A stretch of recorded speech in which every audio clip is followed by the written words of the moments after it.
Hello, and welcome to Advisors and Coaches, the evolving role of faculty and resident relationships.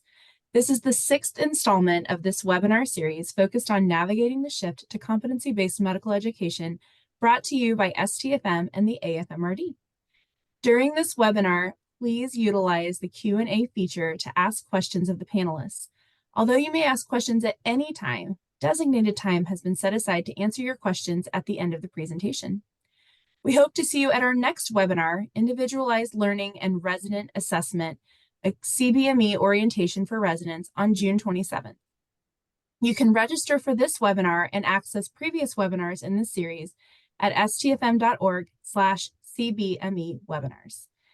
Today's webinar features Dr. Tanya Kaler and Dr. Randy Pearson. Dr. Kaler is a clinical associate professor through the WWAMI network of family medicine residencies, on-call faculty for the Alaska Family Medicine Residency, and a professional certified coach who has worked with family medicine residents and faculty over the past 4 years. Dr. Pearson is a professor in the Department of Family Medicine at Michigan State University's College of Human Medicine, where he serves as residency core faculty and assistant dean for graduate medical education. He currently serves on the STFM CBME task force, and Dr. Pearson will begin today's presentation. Thank you, and good morning or good afternoon to everyone, wherever you may be across the country. Our talk this morning is going to discuss advisors and coaches and really get into a little bit more of the evolving role of relationships that develop between residents and faculty. This is the roadmap of the faculty development webinars. You can see we're halfway through now. This is a series of CBME webinars co-branded and co-marketed with the Association of Family Medicine Residency Directors. We've had record-breaking registration for the live events, excellent viewership of the recordings. Each webinar has at least one member of the STFM CBME task force, and we've also included presenters from an open call we put out for the CBME subject matter experts. This has also been presented as an ADFM hot topic webinar, and the Association of Departments of Family Medicine are working to assist in the development of a residency program director on-demand CME course. So here are our disclosures. I am a member of the STFM CBME task force, as previously stated. And Tanya? Yes, and then just my only disclosure is that I do have my own external coaching practice. So here's what we hope to accomplish over the next hour. First, we'll go into a little bit of the description of the difference between advisors and coaches and the roles that you may take as a faculty. We'll list two main categories of coaching in an academic setting. And finally, we will describe the benefits of including non-core faculty in coaching roles. So we'll start with a couple poll questions. The first poll question is, has anyone in your program undergone some formal coaching training? Get to choose yes or no.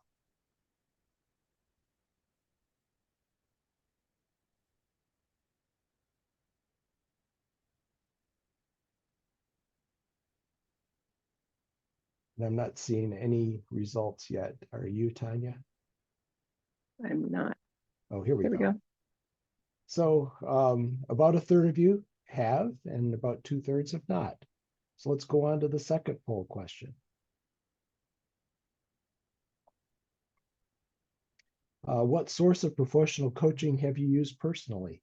If more than one, pick the closest to a single choice. So A, internal coaches within my program, B, coach through an employee assistant program, C, external coach paid for by the university, D, external coach that was self-funded, E, peer coaching, or F, never had a professional coach outside of sports or the performing arts.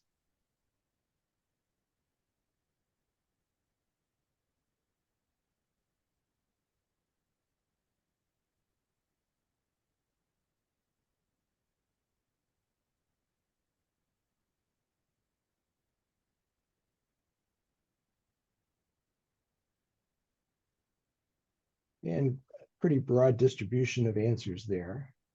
And finally, our third poll question, what percentage of your interactions with residents do you utilize coaching skills or coaching approach?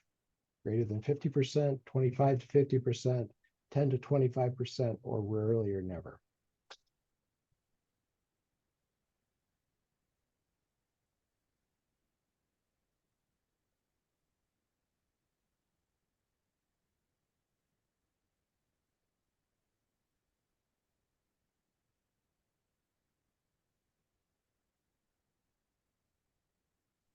So it looks like anywhere from a quarter of the time to some people who use it more than 50%. So that's pretty good distribution. All right, well, let's talk a little bit about how the coaching role has evolved. We've all had some sort of contact with coaches in our lives. Certainly, if we've been involved with organized sports, we've had coaches who've helped us become better players. While some coaches in my life were participatory, most actually derived their coaching ability by relying on their own knowledge of the techniques that were needed to excel at the sport. As residency faculty, we're familiar with serving as advisors and mentors for our residents. In each of these roles, we also rely on our past experience or knowledge to guide the resident. As we begin to explore the concept of coaching, however, our focus is going to shift from a faculty and program-centric view to one that's resident-focused. As we'll see in this webinar, allowing the resident to chart their course will improve the buy-in from the resident from their learning plan and set the stage for developing important master adaptive learning skills.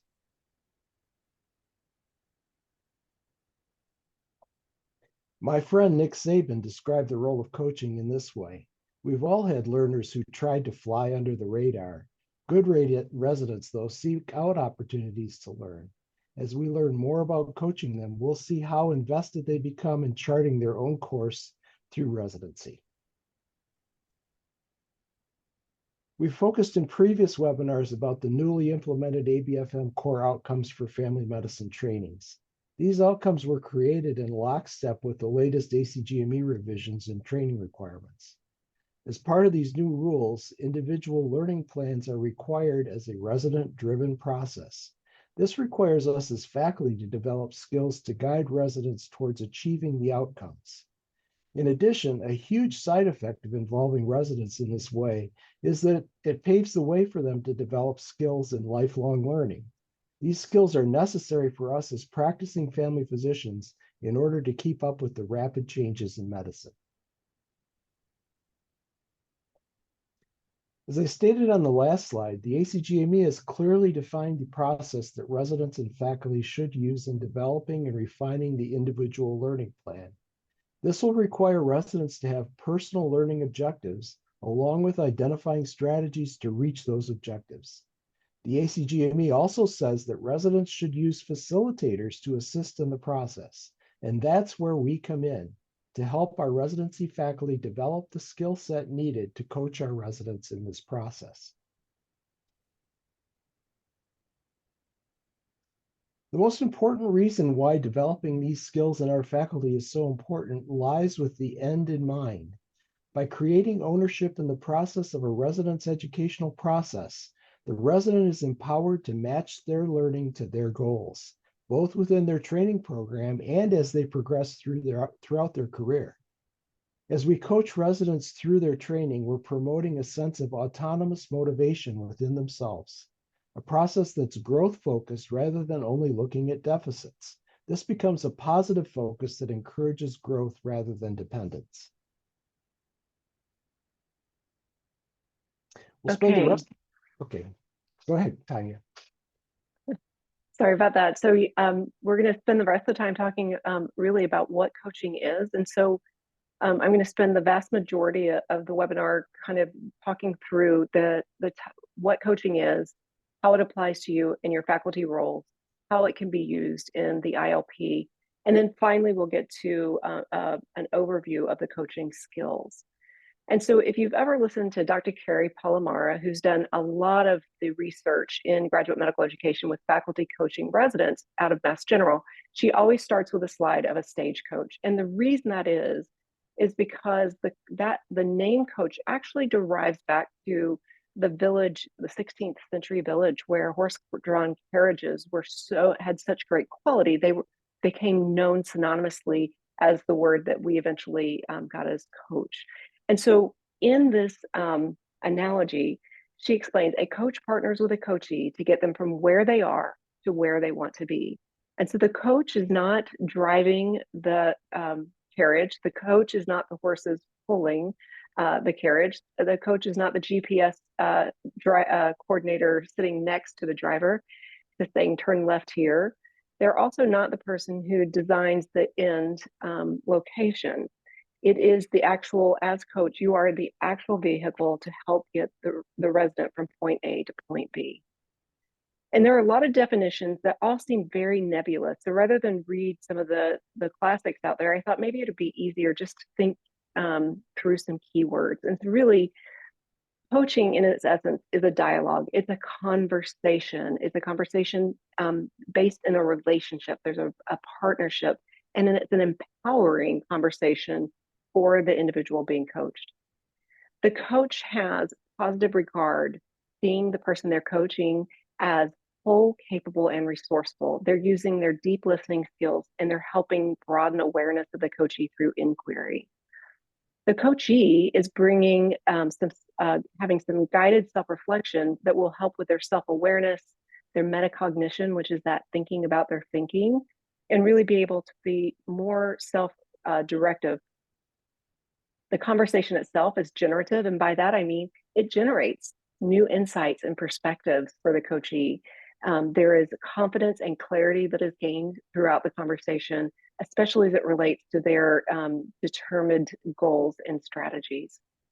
And now the goal of the conversation, and in its essence, is to enhance the individual's capacity to optimize their professional and personal potential. And so I'm a visual person, so I like this slide.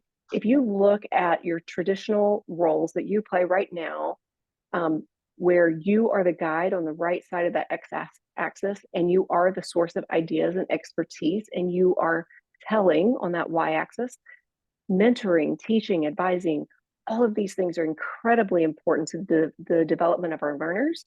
And you can see there's such a paradigm shift if we see where the coach sees the person seeking guidance as the source of ideas and expertise, and the guide is asking questions. I put the therapist on here to demonstrate that the therapist will often use a lot of inquiry and questions, but they still retain that expertise. They're diagnosing and they're developing the therapeutic plan. So that, among other reasons, is how therapy and coaching are different.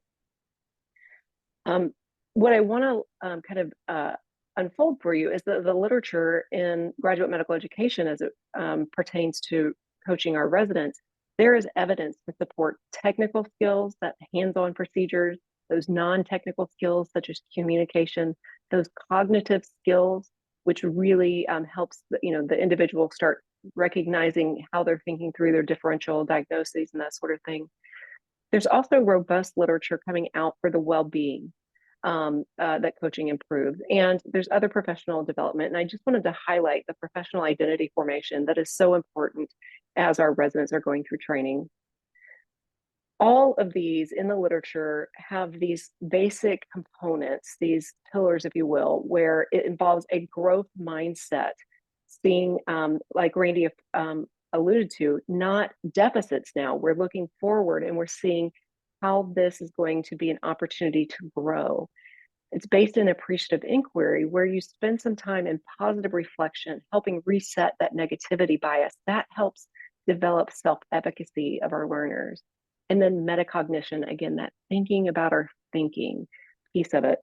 The other thing I want to highlight is the individual journals out there that have written about coaching residents. The technical skills, the non-technical skills, and cognitive skills, it's a different type of coaching than the majority of the literature on well-being and other professional development. So I thought it would be really helpful just to kind of think through and describe that. And just like you can cut a potato one way, make scalloped potatoes, or you can julienne it and make French fries, there are different ways to slice and dice coaching as it pertains to our residents in the literature. just this year, there have been 3 or 4 major papers where individuals are wrestling with how to describe this. And so don't be alarmed if you read something that's different than this. It's just, it's blossoming right now. And so everybody's trying to wrap their head around it. I find the most useful to be the language used by Dr. Elaine Schulte, who is at Albert Einstein, previously at the Cleveland Clinic, where she breaks it down to performance coaching, that skills-based coaching, and developmental coaching. And before we talk about the differences, in addition to those 3 orange boxes that I pointed to, the other things that these have in common are, number one, it's still that conversation, empowering the individual to gain insights for their own growth. It is both of them help the learner take ownership of their learning and their goals and their strategies. And both are really effective for growth, and they're both forward focused. And so let's talk about the difference between those. So that performance coaching, this is much more of like that sports analogy that Randy used. This is you in your clinical educator hat. And if you've read Dr. Atul Gawande, you know that he was one of the first to bring coaching as the coach in the operating room, right? So this really, this is the literature around this is in that technical, non-technical, and cognitive skills. You're already likely taking a coaching approach as you hand over, say, the scalpel.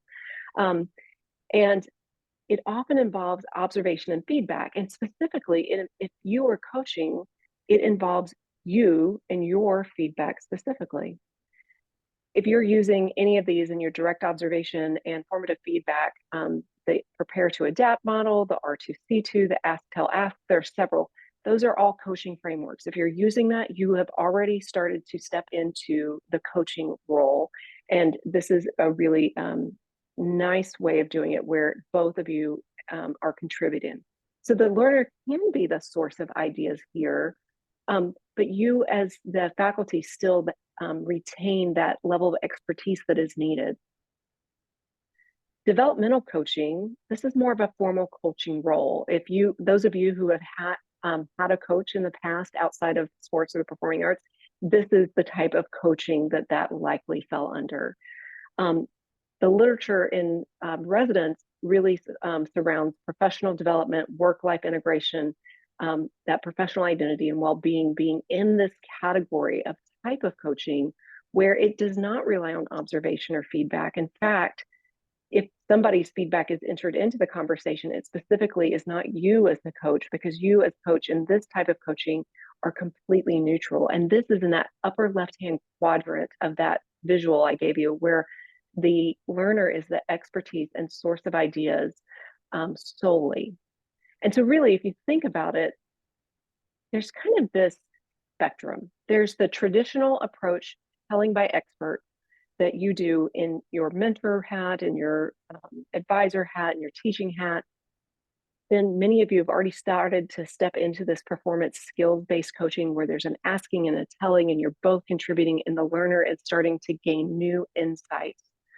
And then there's all the way to that far right where the developmental coaching, where the main focus and source of ideas is the coachee, the person being coached, and the answers are being kind of drawn out of them.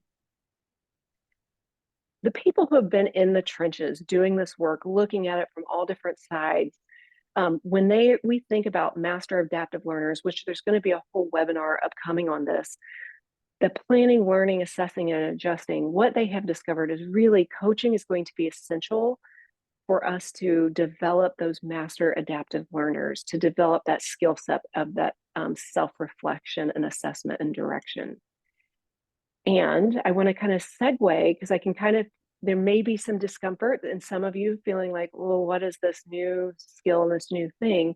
And I just want to kind of bring that forward to say, this is us embracing that master adaptive learner in the faculty role. So let's think about the hats that you may currently wear on any given day. You likely are a clinical educator where the gap that you're filling is the knowledge and skills of the individual. You're teaching, you're supervising, and you're evaluating. There's the advisor role, like Randy talked about, that really kind of thinks through benchmarks, but you're filling the gap of expertise and information. There are times when you will play a mentor role, put on your mentor hat, and you are drawing from your experience and you're imparting wisdom to an individual who has a shared common pathway to offer your perspective. Sometimes you may play a sponsorship role in which you use your professional or maybe even personal social capital to connect an individual to opportunities and endorse them. And some of you may take an official coaching role within your program. And that gap that's being filled is internal clarity and confidence. This language comes from Dr. Zai out of the University of Utah. I wanted to kind of give a visual for what this looks like for you as the master adaptive faculty, right? That master adaptive learner in your faculty role. So while you may not necessarily think through which hat you're wearing at any given time, you may be on inpatient wards and teaching and giving advice and giving words of wisdom. This is your whole self that you're bringing at any given time. And as you progress, you have gotten better at learning which approach to take, even if it's on the subconscious level. So what coaching is doing in that performance coaching role is we're really reframing your role with a coaching approach lens. So imagine that you're looking through that blue coaching lens. And now you're seeing that you can have added skills, added ways that you approach your faculty role. Because just like in the business world, which by the way, they've been using coaching for decades, those in leadership positions and even mid-level managers develop coaching skills. They don't all have to go get certified to become coaches, but those skills enhance what they can do within their role. And I do want to speak to, there are certain times that the coaching approach is not going to be the best fit. And so the way I see that on our spectrum is there are going to be times where you take the traditional approach as you as the expert in your faculty role of telling. There are going to be times that it seems more suiting to open up and practice those skills where it's a back and forth and an asking and telling and you're both contributing. And there may be times that you are taking an actual coaching role within your program and it's more formalized where you're really using that developmental approach. I put like, I don't know if these look like confidence intervals, but I just want to like see how far the spectrum is that you in your role can utilize, because you can actually start to utilize even some developmental coaching approach skills with some basic training. And if you have an official role as a coach and that coach is not for faculty, they may still be able to do some of the performance coaching, but they likely won't be in that direct observation. So you can kind of see that's how it looks. And so really what you're going to, the skill set that you're going to continue to grow into is deciding on which approach is best based on the situation, based on your intention, based on your relationship with the individual. And so just like when you go to the optometrist and they say lens 1 or lens 2, and you have to say which one looks best. If I were to say your advisee comes to you and says, I want to take a 2-week away elective in an inpatient adolescent psychiatry unit, how do I do that? You can say lens 1, I have the answer and I'm going to fill that gap by giving them my expertise, or I'm going to direct them to the person who has that expertise. Or lens 2, I'm going to ask them questions and see how they might go about coming up with the answer for themselves, right? You can see that maybe the coaching approach is not going to be lens 1 or lens 2. You're likely going to go with lens 1. And sometimes it's going to be much more nuanced. So you may have an advisee come to you and say, you know, I've always thought I was going to work in an FQHC, but lately I've been thinking that I want to be going into direct primary care, and I'm kind of feeling guilty about that. So lens 1, do they need you in that mentor role to draw from your experience and give perspective? Or lens 2, do they need you to take a coaching approach, to ask questions, have them gain insight and clarity and confidence? And really, they both look like really good solutions. And this is where you get to kind of experiment. lens one or lens two. And just like an optometrist office, you have to pick one, right? And so you do, and that is going to be a source of learning. And just to kind of highlight the clinical educator milestones, right? So some of you are on level one right now, and you're learning the difference between coaching, sponsoring, advising, and mentoring for the first time. And that's totally fine because you are embracing that growth mindset. But we have people in this webinar that are all the way in all those levels, all the way. And I know some of you are already in that aspirational level 5 where you are teaching and researching in the subject. And so as we embrace being those master adaptive learners in our faculty role, it's okay as we grow into it, embrace the discomfort. Now, what about the ILP? The one thing I want to talk about, the coaching in the ILP is it's really that co-creating, right? That's what we've been tasked with by the ABFM and ACGME specifically. And so it really is a performance type approach, that skills-based approach, but it's on a developmental topic. And so there's a little bit of tension there, but don't be discouraged by that because it has been done and it can be done well. And really, they do need your level of expertise in this manner. And so ideally, the resident will start with the end in mind and they'll think about their future practice. And by starting with the end in mind, it'll make it easier for them to see what skills they would need to learn. They may already come to you thinking through the end in mind what their patient and community needs. And they may, ideally, once the CCC has gotten really slick at looking through milestones and mapping them to outcomes, that CCC may give the resident and the faculty coach the greatest opportunities for growth. Which outcomes have the greatest opportunity for growth? And so as that they may already start to come with that, and they may not. But once they identify their areas for needed growth, and maybe when they do that, they'll actually take into account some of that formative feedback that they've been given along the way, and maybe they won't. But they will hopefully develop 2 developmental goals and 1 well-being goal. And then they'll bring that to you, right? And then this is where you get to reflect and take that coaching approach back and forth, helping them formulate their SMARTY goals, walking them through each letter, making sure it's, specific and measurable, etc.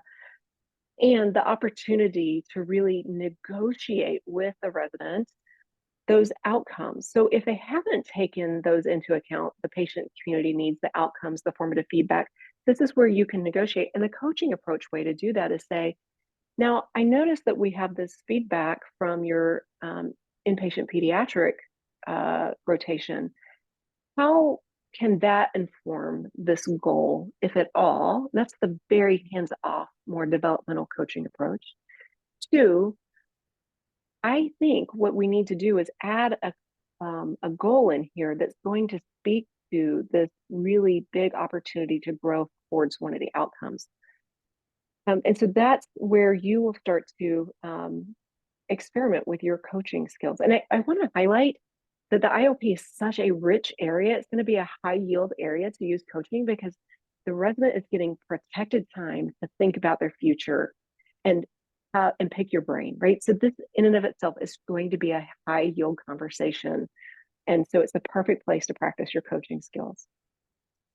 I want to mention that residents in difficulty, whether you're developing a performance improvement plan or remediation plan or whatever terminology you like to use, if you use that ACGME remediation toolkit, many of the frameworks that they give you are the skills-based performance coaching framework. So I just wanted to kind of highlight that.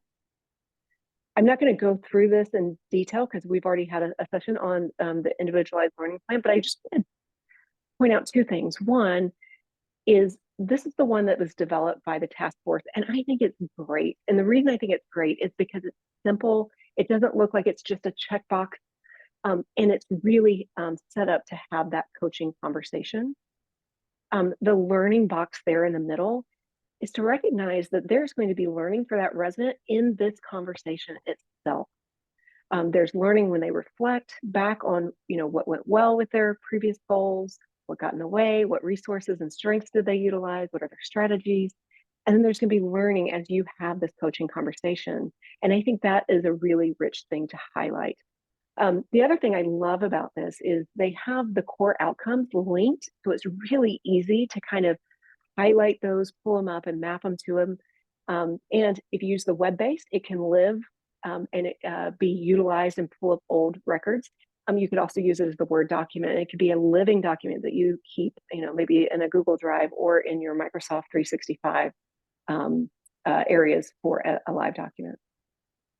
So putting it together, back on our spectrum of that traditional telling by you as expert faculty to you growing into that skill set of using that coaching back and forth to that more developmental coaching, I really feel like the ILP will have a range of where it lives. And that will be based on your comfort level using your skills, leaning into those.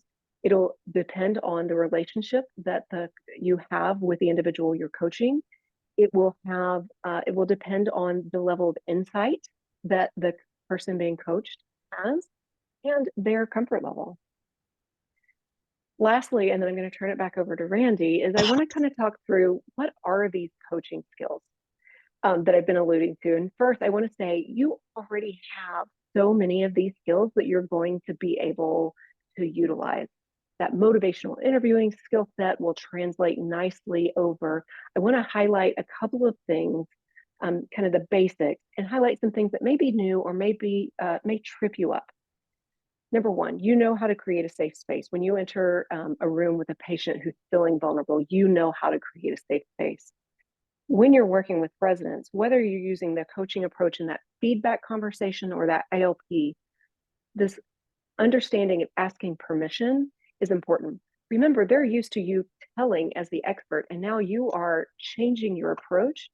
So asking permission is a really important part. And part of that is going to be explaining what coaching is to them, right? And I'm going to be asking you questions to help draw out your own answers to empower you to become that master adaptive learner. The other thing that I think needs to be transparent when you're coaching the resident is a conversation about what is confidential in this discussion. Where's the ILP going to live? Who's going to have access to it?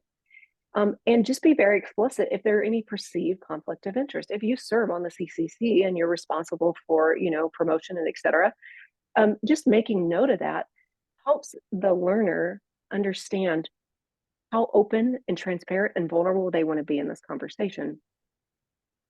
Many of your programs may need to have this conversation at the faculty level to really get clear on that before you can be explicit about this with the resident. Giving them an opt-out, such as, if I ever ask a question that feels too uncomfortable or you're just not ready to answer, just say pass or use whatever language, but let them know that they can opt out. Since there's a power differential, they need to know that they can pass on these certain questions. And the opportunity for you to suspend judgment. You do this with your patients all the time. If you are the person in charge of rural medicine for your program and you have handpicked this resident and they've recruited them and they are going to be this great star in rural medicine, and they come to you and say, I'm thinking of becoming a hospitalist, you're going to have judgment. You have a human brain. And just like you suspend reality when you are in a sim lab, you are going to suspend that judgment to make it safe for that individual to explore what are the things driving that change. And then really, we've talked about this being a resident-centered and a resident-driven process of really they get to drive here. You're going to use your deep listening skills. You use these all the time where you really are listening to understand. And I think the thing that can trip you up is we're very good in our faculty roles at listening to problem solve. And so rather than listening to problem solve, listen to understand the person and what they're facing. That is going to be very helpful for you. You're going to use maybe some new skills to help develop their awareness. One of the biggest ones is just using those open-ended, non-leading questions. What and how are going to be your best two starters for those questions? You're going to partner to define and design progress. And this is where sometimes you just may be a supportive help role in the ILP. And sometimes there may be more of a negotiation back and forth. And I want to invite you not to use this coaching conversation to give advice. Your advice is important and you get to impart it in so many realms. I want to invite you to step in the discomfort of not giving advice in this conversation. And one of the best ways to do that is to remind yourself that the person sitting in front of you is whole, capable, and resourceful, having their own best ideas. I've been coaching for 4 years, and I had a resident just probably 4 weeks ago. I don't coach within my own program since I'm still in an evaluative role. But the resident that brought the coaching problems to me, at the end, he said, what is the best approach for me to take? And I wanted to give advice. I still have that advice monster. There's a great book called The Advice Monster. I highly recommend around coaching. I wanted to give advice because I had some, and I thought it was valuable advice. And I paused and said, well, before we get to that, I want to hear what approach you think is best. This giving it back to the resident empowers them. And what that resident came up with was so different than the advice I was going to give. I was going in a completely different direction. But what he needed was what he came up with. And so if you remember to hold them in positive regard, it's going to be easier for you to stay out of advice. And the way I do is when residents are really dependent on you for the answers, is I'd say that, at the end, if you still want my opinion, I will say 95% of the time, they don't care about my opinion anymore once we've walked them through their own ideas. The other thing that might be a little bit different is you're going to assist to internalize learning. And this is what you do a lot of times when you're even teaching in a lecture format. You're saying, what are your takeaways? You're giving them an opportunity to absorb those aha moments. And then you're going to be able to assist them in developing what works best for their own accountability. Because when they leave, they need to figure out how they're going to hold themselves accountable as those master adaptive learners. I felt like this area needed its own little orange blob slide. So if you take the time to walk the resident through those 5 areas where you ask permission, explain what coaching is, you are very transparent about the confidentiality confines, you give an option to opt out of a question, you suspend that judgment to make it safe, and you allow them to drive the process, they have the information they need to be as open and transparent in a conversation and vulnerable as they need. And so I invite you to meet them at their level of what I'm calling their safe vulnerability. Understanding that that might look resistant to you, but you got to think about it. There are so many things that could be going on for that individual at any given time. A decent portion of our residents are steeped in imposter phenomenon. They do not feel like they can allow the mask of perfection to slip because they will be found out to be a fraud. So they may not feel safe to really be open. The other thing is, no matter how robust your EDI work is, you can do all the things that you know to do. The individual still may not be safe and feel open and belonging enough to open up completely. The other thing is they could just be exhausted. Maybe they're on call or they switch back from nights, or maybe they're burned out. The other thing that can make them look disengaged is maybe they're the way they were raised in their family, or maybe a bigger culture. Is these types of conversations are not natural in a professional setting for them, and so it seems uncomfortable. And so what I do when I face this is I do just like you do when you're doing your formative feedback. I make mention of the observable behavior. I notice you folded your arms and you've stopped making eye contact and you're using one-word answers. I'm wondering if this coaching approach, I'm wondering how you're experiencing this coaching approach. And how do we utilize this time for your benefit? Because this is for you and your growth. Like, what's the best approach for you right now? And then just trust the process that over time they may develop comfort level, and they're going to maybe be some pairings between the coach and coachee that are not ideal.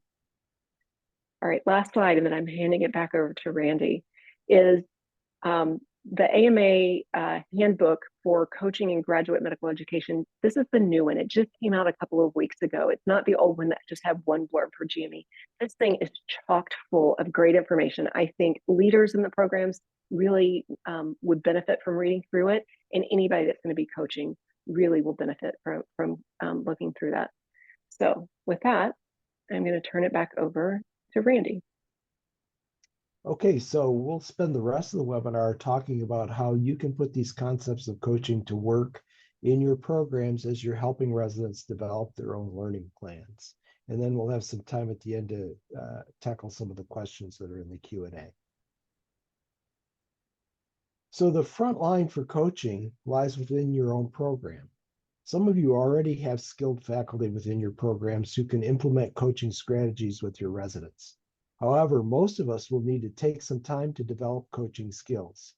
There are resources available, as mentioned, from the AMA that we've already mentioned. We can also rely on shared skills and faculty development, either through our residency learning networks or by calling on coach trainers or organizations outside of our programs.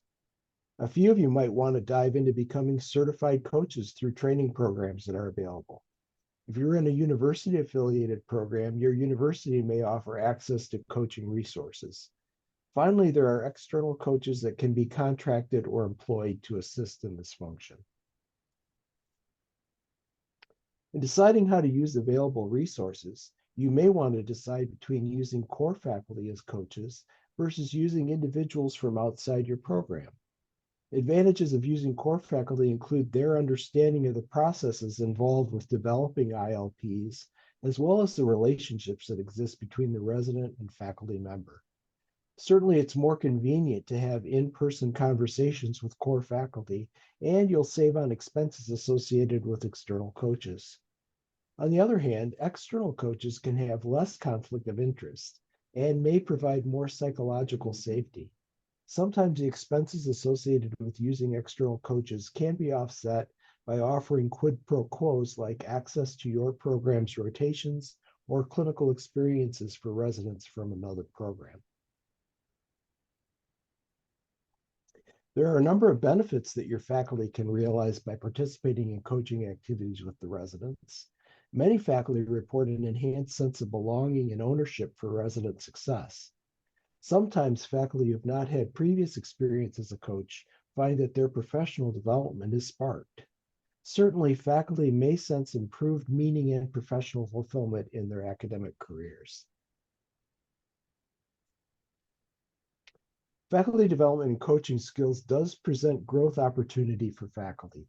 As skills are developed, residents and faculty should see a shift of burden from the more traditional advisor role to a shared developmental model.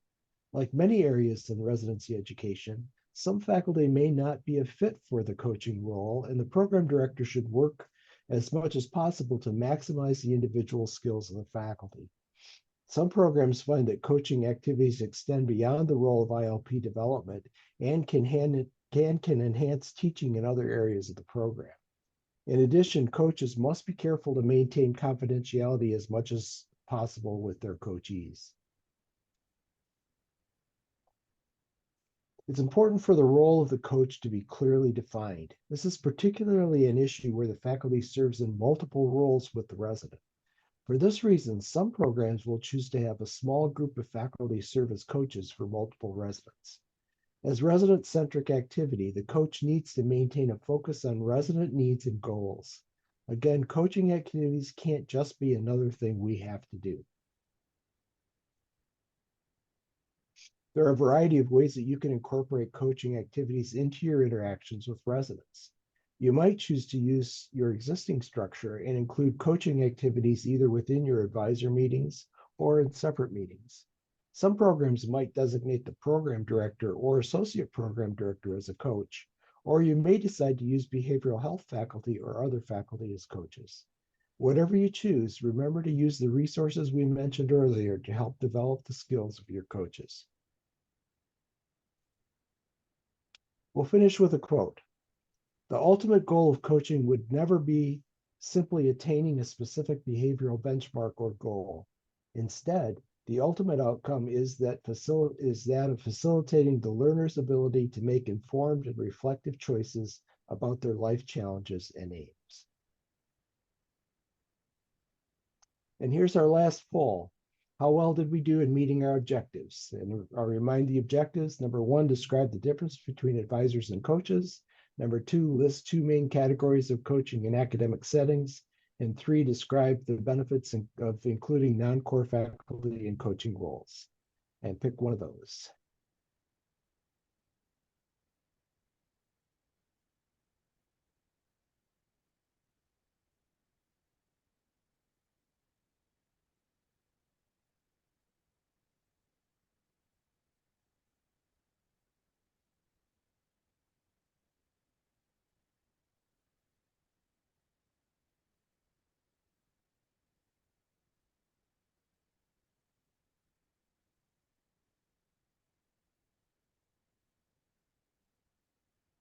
Right. Well, let's go through some of the questions and try and answer some of these while we have a chance. The first question is the opinion on blending performance coaching and developmental coaching. Can the same person do both roles? Tanya, I'm going to let you handle this one. I think you covered it pretty well. Okay, yeah, and so I believe that really the same person can play. I think the biggest difference is in taking that more developmental coaching approach. You're probably going to want to invest a little bit more in more coach training, and really you're going to have to be very clear about that confidentiality and any perceived conflict of interest when you get into those more developmental topics, even if you're doing that more skills-based coaching approach, or if you are truly wearing that coaching hat and doing the developmental coaching performance. And I also want to say, this is still fairly new in residency programs, so I think there's a lot that we will learn over time. And so I don't pretend to have all the answers there. This next question I'll answer because I talked to a number of programs about this at the last Residency Leadership Summit. Any recommendations for how the CCC integrates the ILP? So if you look at how the ACGME has laid this out, the ILP and the CCC are two separate processes. The CCC, the task of the CCC is to assess the clinical competency of the individual resident. They can use any sorts of data to reach that conclusion. Many things like evaluations and in-training exams and other things. The ILP actually is a separate process, and the ILP is owned by the resident. So at least in our program, our only notation of an ILP within our CCC is that the resident must have one. So having an ILP is a requirement for our residents to progress through the program. But the ILP is actually the process that the resident drives to reach their individual goals. And so they're really separate processes. Next question, what happens or how do you navigate the resident that's unengaged or does not want to self-reflect to do their ILP? I guess I will take that one. Yeah, I think I hope I spoke to it a little bit. Is number one is being understanding of what you're seeing as unengaged or resistant. There may be some really good reasons, and so as comfortable as the resident is sharing what's going on for them and what their experience is, I think you just meet them where they are. If you have a good relationship, you just meet them where they are and trust over time that they will, because there's going to be a percentage of individuals who do not like this seemingly invasive line of questioning.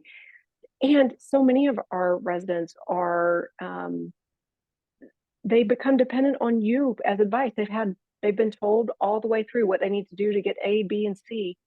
And so I think speaking to the importance of becoming that master adaptive learner, one of the slides that I think that you'll see when that webinar comes up, I think it's great just to have where it shows like they're coming up with the goals and why this whole self-reflective process is, I think, important. Having that available just so you can have a discussion about why it is, and really trying to get to the core.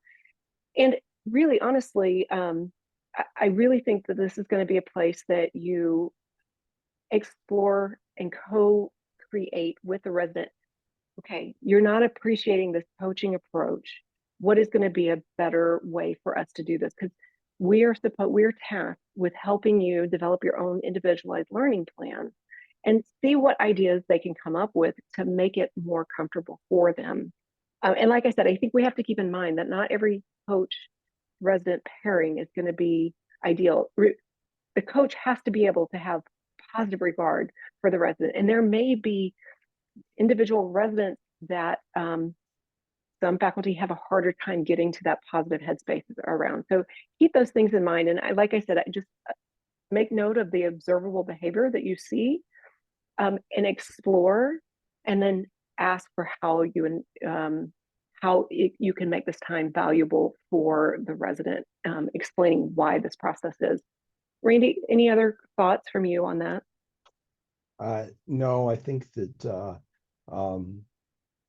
it's like a lot of things in medicine. It's when you see a patient and the patient's not listening to you, you have to get the patient to believe that what you tell them is what they need. And the same thing with the residents. You have to get the resident to believe that what you're telling them is what they need. And eventually they will see it.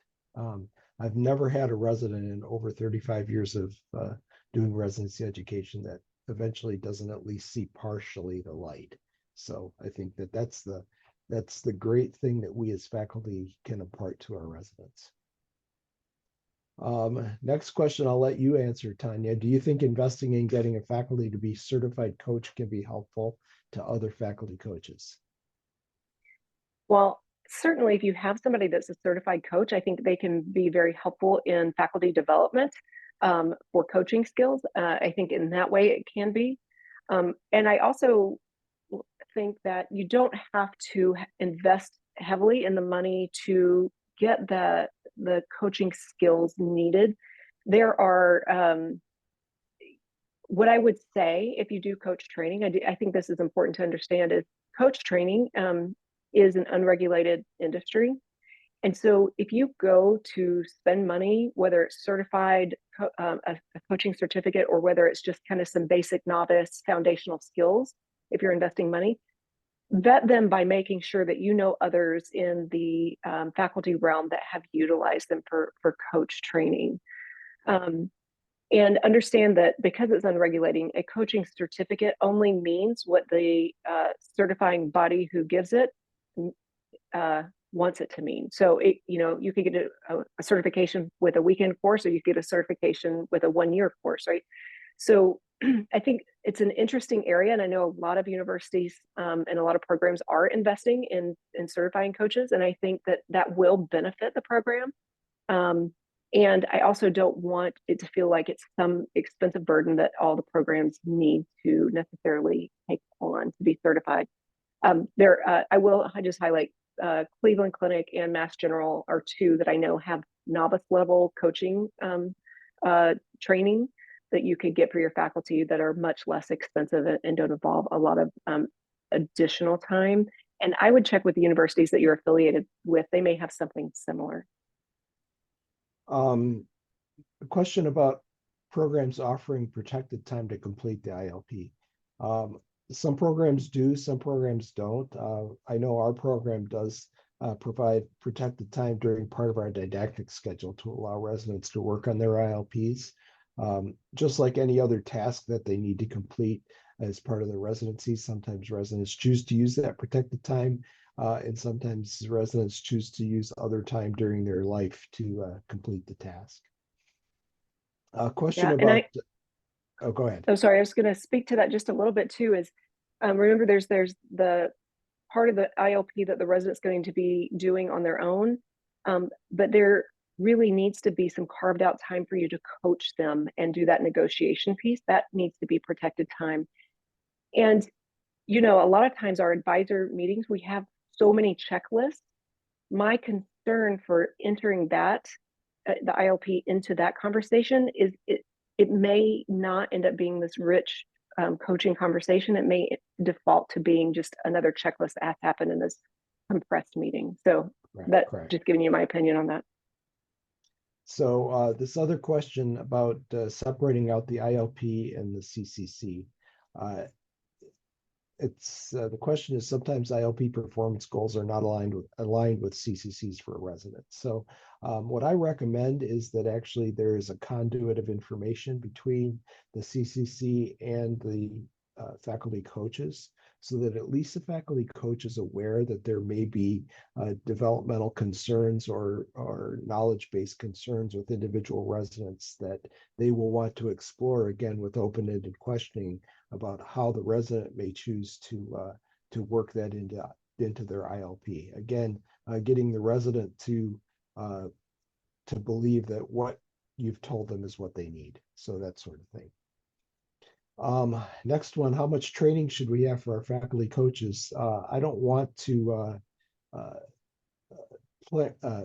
promise anything that won't be delivered, but we've actually had some conversations at our residency program solutions consulting group to offer a pre-conference session on coaching skills at the next RLS. So I think you should stay tuned for that sort of thing. You'll also see a number of resources coming out through STFM and from other organizations with teaching faculty how to be good coaches. Next question, training residents to have master adaptive learning skills.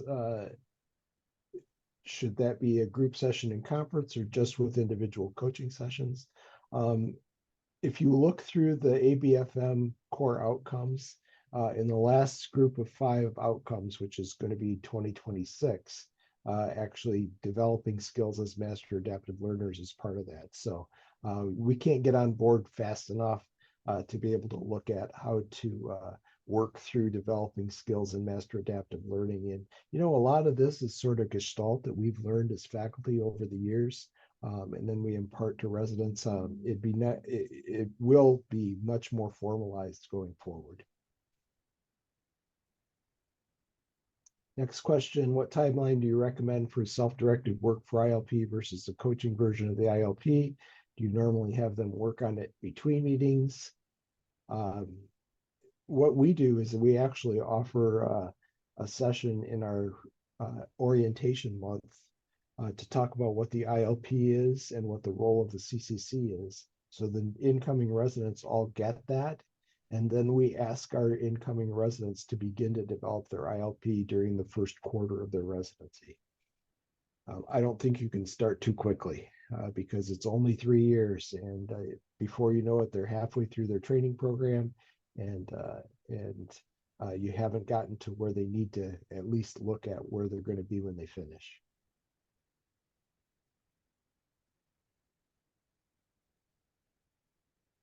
Anything to add on that, Tanya?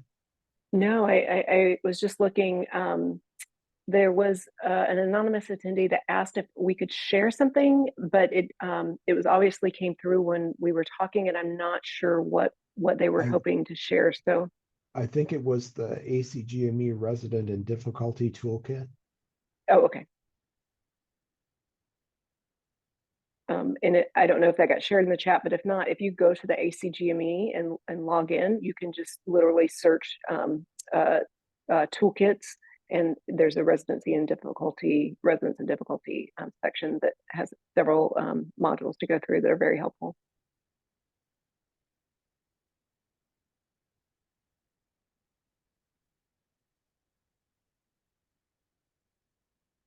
I think we've gotten through all of the.